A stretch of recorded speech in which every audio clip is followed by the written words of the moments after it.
Cinta itu perang, yakni perang yang hebat dalam rohani manusia. Jika ia menang, akan didapati orang yang tulus ikhlas, luas pikiran, sabar, dan tenang hati.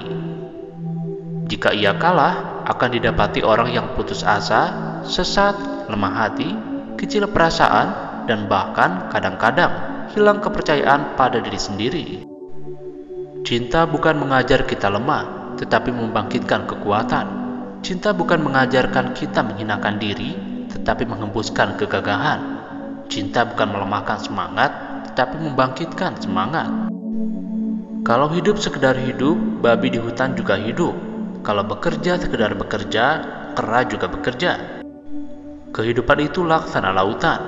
Orang yang tiada berhati-hati dalam mengayuh perahu, memegang kemudi dan menjaga layar, maka karamlah ia digulung oleh ombak dan gelombang. Hilang di tengah samudera yang luas, tiada akan tercapai olehnya tanah tepi. Jangan takut jatuh, karena yang tidak pernah memanjatlah yang tidak pernah jatuh. Yang takut gagal, karena yang tidak pernah gagal hanyalah orang-orang yang tidak pernah melangkah. Jangan takut salah, karena dengan kesalahan yang pertama, kita dapat menambah pengetahuan untuk mencari jalan yang benar pada langkah yang kedua. Agama tidak melarang sesuatu perbuatan kalau perbuatan itu tidak merusak jiwa. Agama tidak menyuruh kalau seruan itu tidak membawa selamat dan bahagia jiwa. Air mata berasa asin itu karenanya air mata adalah garam kehidupan. Salah satu pengkerdilan terkejam dalam hidup adalah membiarkan pikiran yang cemerlang menjadi budak bagi tubuh yang malat, yang mendahulukan istirahat sebelum lelah. Bahwasannya air mata tiadalah ia memilih tempat untuk jatuh, tidak pula memilih waktu untuk turun. Cinta itu adalah perasaan yang mesti ada pada tiap-tiap diri manusia. Ia laksana setetes embun yang turun dari langit, bersih dan suci. Cuma tanahnya lah yang berlain-lainan menerimanya. Jika ia jatuh ke tanah yang tandus, tumbuhlah oleh karena embun itu kedurjanaan, kedustaan, penipu, langkah serong dan lain-lain perkara yang tercela. Tetapi jika ia jatuh kepada tanah yang subur, di sana akan tumbuh kesucian hati, keikhlasan, setia budi pekerti yang tinggi, dan lain-lain perangai yang terpuji. Kecantikan yang abadi terletak pada keelokan adab dan ketinggian ilmu seseorang, bukan terletak pada wajah dan pakaiannya. Anak lelaki tak boleh dihiraukan panjang, hidupnya ialah buat berjuang. Kalau perahunya telah dikayuhnya ke tengah, dia tak boleh turut palang, meskipun bagaimana besar gelombang. Biarkan kemudi patah, biarkan layar robek. Itu lebih mulia daripada membalik haluan pulang. Lebih banyak orang menghadapi kematian di atas tempat tidur daripada orang yang mati di atas pesawat. Tetapi kenapa? Lebih banyak orang yang takut mati ketika menaiki pesawat daripada orang yang takut menaiki tempat tidur. Bahwasanya cinta yang bersih dan suci itu tidaklah tumbuh dengan sendirinya. Ikhlas dan sejati akan bertemu di dalam senyuman anak kecil, senyum yang sebenarnya senyum, senyum yang tidak disertai apa-apa.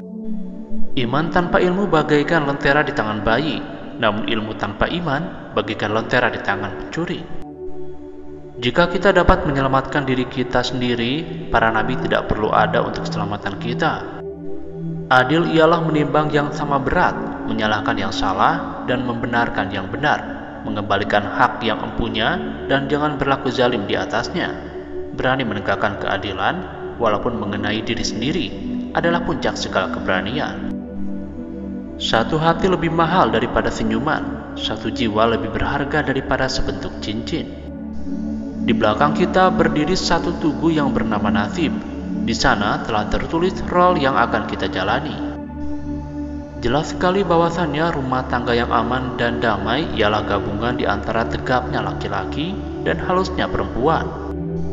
Membaca buku-buku yang baik berarti memberi makan rohani yang baik. Panggilan ayah dari anak-anak ketika si buruh pulang dari pekerjaannya adalah obat duka dari dampratan majikan di kantor. Suara ayah dari anak-anak yang berdiri di pintu itulah yang menyebabkan telinga menjadi tebal walaupun gaji kecil. Suara ayah dari anak-anak itulah urat tunggang dan pucuk bulat bagi peri penghidupan manusia. Jangan pernah merobohkan pagar tanpa mengetahui mengapa didirikan. Jangan pernah mengabaikan tuntunan kebaikan tanpa mengetahui keburukan yang kemudian Anda dapat. Cinta bukan melemahkan hati, bukan membawa putus asa, bukan menimbulkan tangis seduh-sedar, tetapi cinta menghidupkan pengharapan, menguatkan hati dalam perjuangan menempuh onak dan duri penghidupan. Kenal akan keindahan dan sanggup menyatakan keindahan itu kepada orang lain adalah bahagia. Semangat yang lemah buanglah jauh, jiwa yang kecil segera besarkan, yakin percaya iman pun teguh zaman hadapan penuh harapan. Hanya menumpahkan air mata itulah kepandaian yang paling penghabisan bagi seorang wanita. Bertobat tidak hanya berarti menyesali dosa tetapi juga membenci dosa. Tuan boleh kata muslim itu fanatik, tapi Tuan juga harus dengar kata hati bahwa itu adalah modal besar bagi kemerdekaan Indonesia. Untuk Tuhan tahu, itu bukanlah fanatik, itu adalah gairah. Satu-satunya alasan kita untuk hadir di dunia ini adalah untuk menjadi saksi atas keesaan Allah. Emas tak setara dengan loyang, sutra tak sebangsa dengan benang. Supaya engkau mendapat sahabat, hendaklah diri engkau sendiri sanggup menyempurnakan menjadi sahabat orang. Tali yang paling kuat untuk tempat bergantung adalah tali pertolongan Allah. Positif, bukan negatif. Aktif, bukan pasif. Kata-kata yang lemah dan beradab dapat melembutkan hati dan manusia yang keras. Kalau Tuhan tidak menjadikan perhambaan dan perbudakan, tentu tidak akan timbul keinginan hendak mengejar kemerdekaan. Memang kalau tiada kesakitan, orang tidak mempunyai keinginan untuk mengejar kesenangan. Oleh karena itu, tidak keterlaluan jika dikatakan bahwa sakit dan pedih adalah tangga menuju kejayaan. Karena apabila saya bertemu dengan engkau, maka matamu yang sebagai bintang timur itu senantiasa menghilangkan susun kataku. Al-Quran yang dibaca baik-baik adalah tanda jiwa yang kenyang akan makanan bergizi. Undang-undang adab dan budi pekerti membentuk kemerdekaan bekerja. Undang-undang akal membentuk kemerdekaan berpikir. Dengan jalan menambah kecerdasan akal, bertambah murnilah kemerdekaan berpikir. Tahan menderita kepahitan hidup sehingga penderitaan menjadi kekayaan adalah bahagia. Riwayat lama tutuplah sudah, sekarang buka lembaran baru. Baik hentikan termenung gundah, apalah guna lama terharu. Waktu bagi orang Islam adalah sesuatu yang harus dipertanggungjawabkan. Kalau nyata harta benda tak dapat menangkis sakit, tidak dapat menolak demam, tidak dapat menghindarkan maut, nyatalah bahwa kesusahan yang menimpa orang kaya serupa dengan kesusahan yang menimpa orang miskin.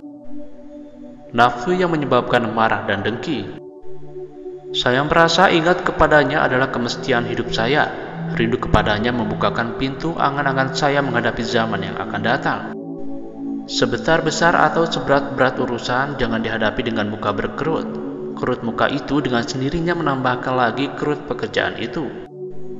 Tuhan menilai apa yang kita beri dengan melihat apa yang kita simpan.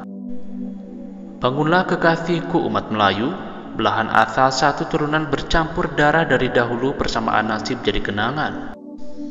Oleh sebab itu maka bertambah tinggi perjalanan akal, bertambah banyak alat pengetahuan yang dipakai, pada akhirnya bertambah tinggi pula lah martabat iman dan Islam seseorang. Kita memang hanya akan dipertemukan dengan apa-apa yang kita cari. Ujung akal itu fikir, pangkal agama itu zikir. Yang amat ajaib ialah peperangan di antara otak dan hati. Beberapa saat dia dapat dilupakan dan hati mengikut dengan patuh apa kehendak otak. Tapi bila kelihatan rumah tangganya atau kelihatan rupanya sendiri, dan kadang-kadang bila namanya disebut orang, hati lupa akan perintah otak. Ia kembali berdebar. Ia surut kepada kenangan-kenangannya yang lama. Ini yang kerap kali mengalahkan anak Anda. Janji Tuhan sudah tajali, mulialah umat yang teguh iman. Allah tak pernah mungkir janji, tarik riwayat jadi pedoman.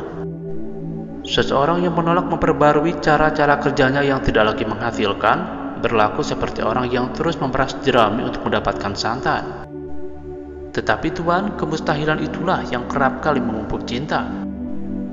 Kemerdekaan suatu negara dapat dijamin teguh berdiri apabila berpangkal pada kemerdekaan jiwa.